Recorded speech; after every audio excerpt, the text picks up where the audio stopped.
Hey everybody, it's Monday morning, and I'm going to do something a little different this morning. We are going to start in Psalm 22, then tomorrow 21, and then back to 22 on Wednesday, and I'll tell you why in just a second.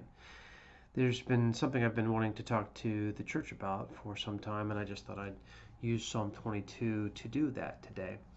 I'm going to just read the first couple verses of this psalm. It's a very important psalm, and we're going to talk about it on Wednesday because of its position in the crucifixion narrative, and Jesus quoting it while on the cross. But let me just read this first few verses. My God, why have you forsaken me? Why are you so far from saving me, so far from my cries of anguish?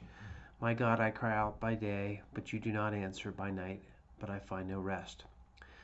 Yet you're enthroned as the Holy One. You're the one Israel praises. In you our ancestors put their trust. They trusted, and you delivered them. To you they cried out and were saved. In you they trusted and were not put to shame. But I am a worm and not a man, scorned by everyone, despised by the people. All who see me mock me. They hurl insults, shaking their head. He trusts in the Lord. They say, let the Lord rescue him. Let the Lord deliver him, since he delights in him. Now, obviously, this has both personal connections to the writer of the psalm and then Jesus as he quotes it. But what it made me think of was a conversation I had with one of my kids a couple weeks ago. I could tell he wasn't doing well in the shelter in place. He was kind of shuffling around the house quite a bit. And I sat him down and I said, hey, let me ask you a couple questions. I said,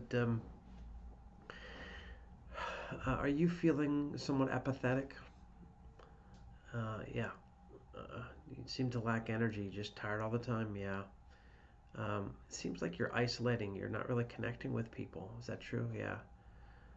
You have a hard time concentrating. Yeah. Also, seems like you're not really interested in very much these days. You're just kind of, yeah, that's true. I said to him, son, these are the signs of depression. I said, you've probably never experienced this feeling in your life. You've probably never named it. You've probably never had an occasion to, but it's not a medical condition for you. It's circumstantial. The circumstances are producing what is low level kind of depression. And the reason I know, I've struggled with it all my life in terms of being able to see it, identify it. I said the reason why you have to see it and name it as such is because there are things that you can do. Now, the connection just to the psalm is loose. This verse, I am a worm and not a man, scorned by everyone, despised by the people. This is one of the things that happens within depression is you get trapped in a narrative, and that narrative takes you deeper and deeper into a place of hopelessness. So I wanted to just pull it out and just say to you, there may be those in the church who also are experiencing these same things, and they're not stepping back and saying, oh, this is depression that I'm feeling. The reason why it's important to name depression is that if you can see that you're feeling depression or depressed, there are some really practical things. And again, we're not talking about the kind of depression that needs real medical attention. We're just talking about that stuff that just arises out of circumstances. In that scenario, there are a few things that you can do to really help yourself.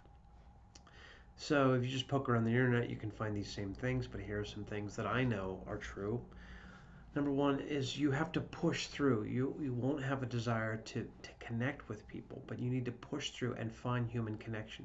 You'll find that if you just put enough energy into push past your desire to isolate and you connect, whether through Zoom or a phone call or taking a walk with a friend, it will create energy. It will create hope again. It will stimulate you. The second thing is you have to do things that make you feel good.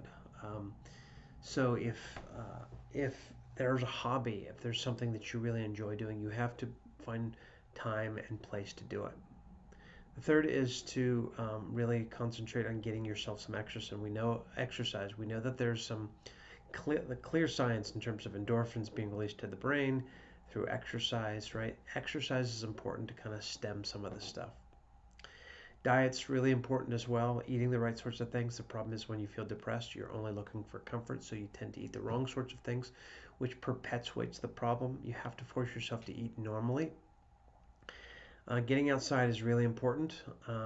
Getting a dose of sunlight is really important. And you really do have to challenge negative thinking. So I'm not a psychologist, I'm not a counselor, I'm a pastor. I have dealt with this personally. I have talked to lots of people about this. So please, if it's more serious than just kind of circumstantial depression, let me know, and we'll try to connect you to resources. But for right now, you should recognize that in this shelter in place, it's really easy for us to kind of find ourselves in these places. So if you find yourself trapped in kind of a negative narrative, just know there are some things that you need to do. Praying for you, pray for us as well. Grace and peace to you.